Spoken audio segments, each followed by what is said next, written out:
If your Oral-B IO series won't turn on or keeps losing power, don't assume it's dead right away.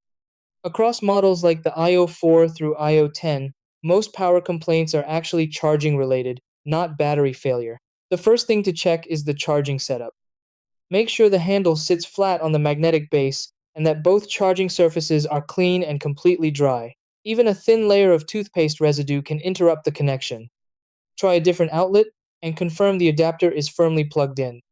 If it still won't respond, move to reset steps. Start with a soft reset by placing the brush on the charger and holding the power button for about 10 to 15 seconds. Remove it, wait half a minute, then try turning it on normally. If that doesn't work, perform a hard reset by holding the power button for around 30 seconds while it's on the charger until the LED flashes.